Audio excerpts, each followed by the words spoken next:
Aric, I want to buy a recreational cabin property. I just want recreational land. They're not the same thing. And that's what we're talking about.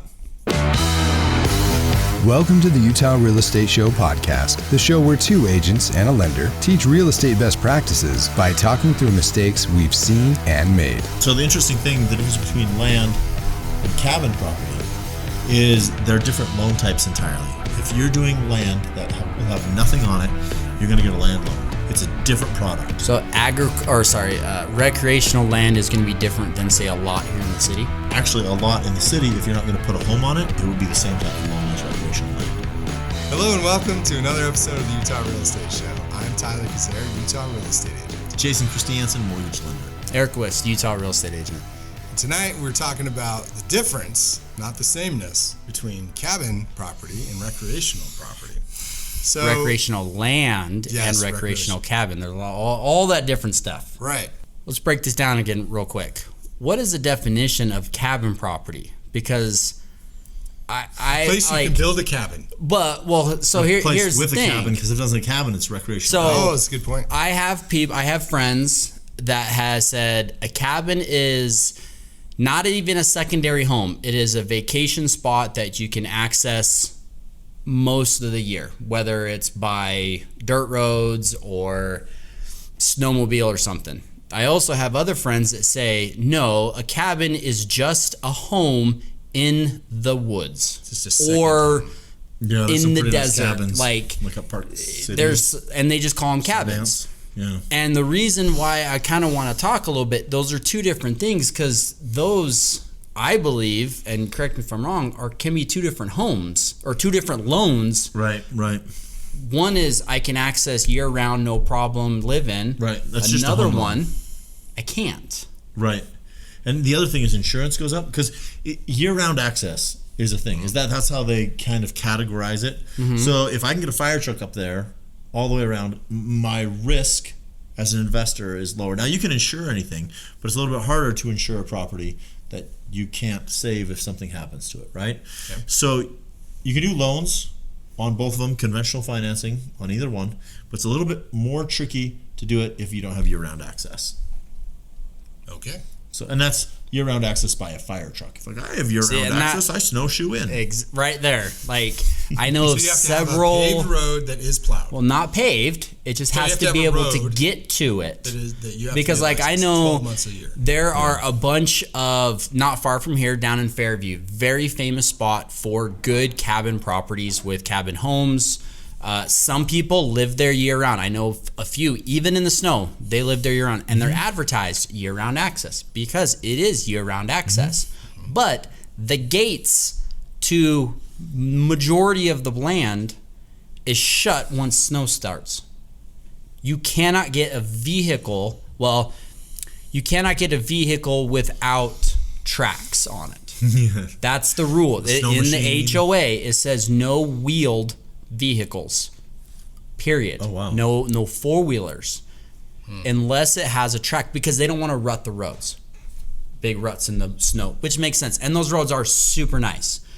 But that now comes into a huge thing. So it's one of those, and put Jason on the spot here, are you gonna go check? Because the HOA says it's year-round access. The appraiser will check. Should check. Yeah, might not. That's true. That's one of the things they're supposed to do. That's always interesting, because when someone says this must go this certain loan type, this can't go this certain loan type. So get a loan on a summer property that's closing the gates in the summer when the appraiser can drive there easily. Yeah, it's not closing the gates. So that's cabin property. That's cabin property. And it all depends on who's defining it, right? Yep. So what's recreational land? Ooh. It's a place where you can go and recreate. It doesn't have to be flat. It can be hilly. It can be... Cabin property can be hilly. Cabins can be hilly. Right. Well, so there's no residence on it, right? And it's not agricultural, right? You're not going to develop it. Recreational land is different to lend on than cabin property because there's no residence on it. Well, and some of the stuff there's recreational property that says you actually can't build cabins on. Like, you can't even have a structure on it. You can't develop it at all. I've seen that where it says in there, no permanent structures can be built on this land. Or, yes, it can, but it has no power, no water, no gas. I've got a buddy who's got a yurt on property that you can't build permanent structures on, so he built it on a semi-trailer. And once or twice a year, though, he moves it. Wow, he must have a strict HOA. Yeah. So wow. It's not permanent because it's mobile. Well, anyway, wow. I mean, because I run into a lot of people that like to, especially here in Utah, where we have mountains and stuff that are very close to get away from the city. I mean, within 40 minutes, there's a lot of cabins around Salt Lake, Utah County. And good ones, both ones that are affordable and ones that are crazy expensive. Mm-hmm. So the interesting thing, the difference between land and cabin property is they're different loan types entirely. If you're doing land that will have nothing on it, you're going to get a land loan. Requires typically 20-30% down, and it's not going to be your standard Freddie, Fannie, Ginnie, FHA, USDA. It's a different product. So recreational land is going to be different than, say, a lot here in the city? Absolutely. So even actually a lot in the city, if you're not going to put a home on it, it would be the same type of loan as recreational land. Now, what happens if I say I am going to put a home on it? What How questions soon? That's the one I wanted to get to. And then it becomes a construction because loan. even recreation property, I'm going to put a cabin on it. Well, when are you doing that? Yeah. Oh, by about 3 or 4 years. Yeah.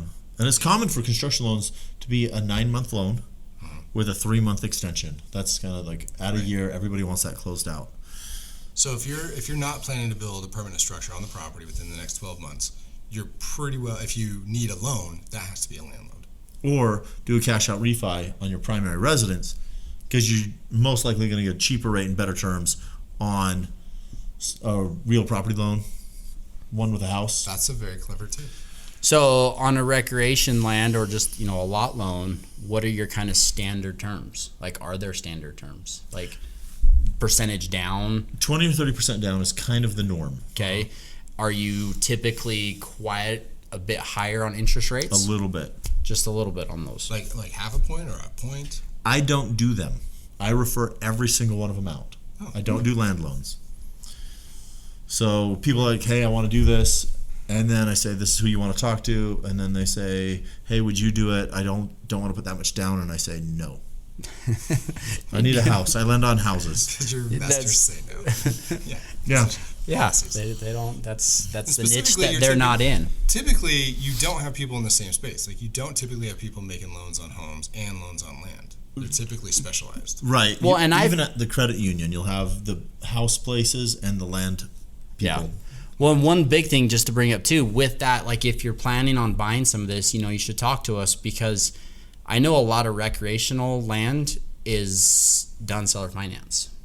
Because that they know that it's going to be very hard to get a loan on that. Here's the interesting thing, because you would think, and I thought when I came into the industry, why in the world is a loan for land harder to get? You can't burn it down. I mean, if there's an earthquake, a flood, whatever, the land is still there. Except for, I was living in Washington for a little while, and the river changed, and the guy's land all disappeared into the river. That was freaky. Anyway, but it's always there. But the thing is land values fluctuate much more drastically without a structure than they do with a home. And the other thing is, if you're going to let something go, are you going to keep your home or the land that has nothing on it miles away from your house? So it's a riskier investment for an investor. And it makes sense when that gets explained to you that way. Yeah, because I was the same way. Why?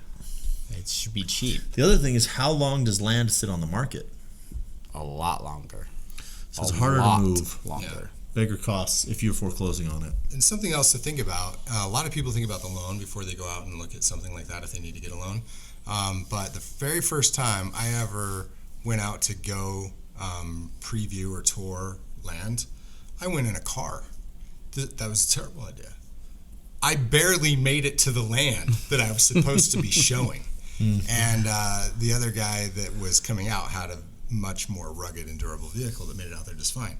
I happened to know somebody who recently made a large purchase that has some really big deals. For those tours on recreational land and property. Or at least that's what he has to say for his accountant's purpose. No, for reals. Because I did the same thing. I took a truck to go look at some land that was on a tax sale, and I literally couldn't get to the land. I ended up walking about a mile because I couldn't get there. Yeah. And I was like, I really wanted to see this lot because I was thinking about purchasing it. And I couldn't get there. And I was like, you know what? I bet most people aren't going to go this far. And so I got up there, and I ended up not wanting the land. Well, actually, I did want land, but then I watched it on the tax auction, and I think people were looking at the wrong lot because it went for way more than it should have. But, yes, that is a true point because we have some land for sale down near Capitol Reef in the Henry Mountains, and I have had some phone calls of, hey, we tried to go find that listing and we stopped about 30 miles from your GPS coordinates. How do you get there? And we went, what were you driving? And they said a Subaru. And we went, Yeah. In the listing it says off-road. Subaru is not off-road. They think they are. That's a discussion for Okay. another day. And I'm going to make some people irritated at this, okay? Just because you drive on dirt roads does not mean off-road. It's fighting words. Yeah. All right. So what did we learn? Don't drive a Subaru. My key takeaway is that, take a look at your real estate agent when you go take a look at these land properties. If there's not a little mud on the hood, you probably might want to keep looking. They're different products. Well, if you've got a house on it or you don't have a house on it, be aware of what you want and look for that specifically. The same rules apply for recreation as it does for your other homes. Talk to your lender first. Figure out which loans you can actually qualify for. If you're thinking you're getting a 5% down recreational loan and you go spend hours and months looking for recreational property, it's not going to happen. So true story. Aric has been trying to get recreational property for a while now. If you would like to contribute to his fund for a down payment of 30% or more on his recreational property, let us know. Like, comment, subscribe. If you want to get in touch with us, shoot us a text at 801-228-7687. Make sure you mention the show.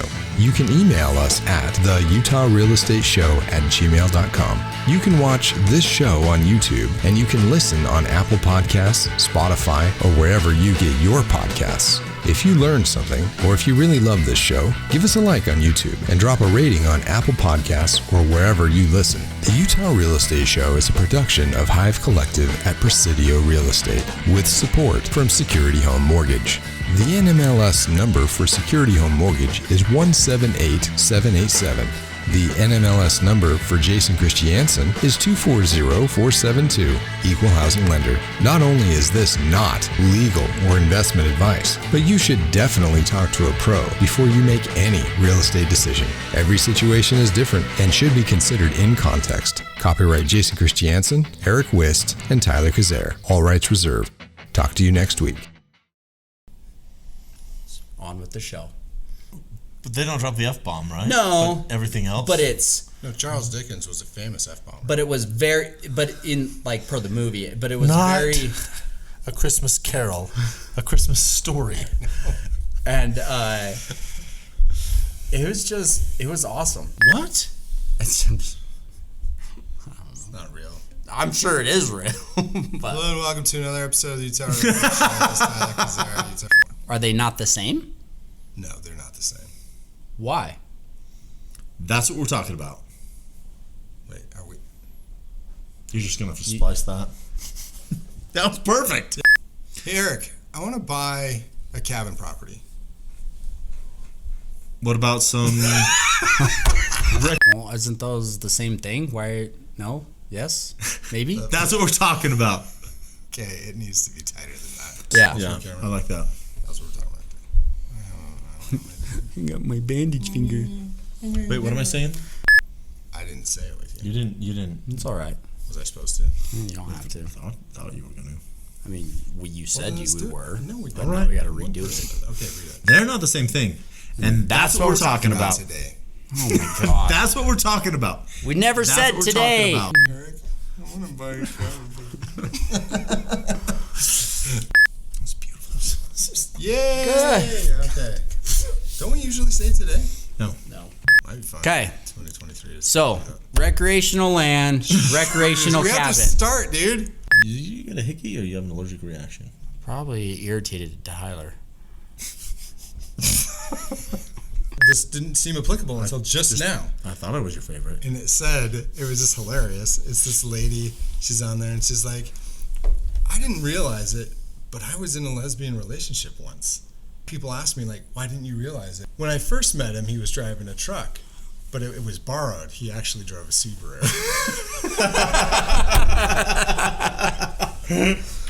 And so her contention was that she was tricked into a lesbian relationship. Do you drive a Subaru? Do you know someone who does? Like, comment, share. Because according to Tyler, you're in a lesbian relationship. That was actually really good. Okay, let's leave it.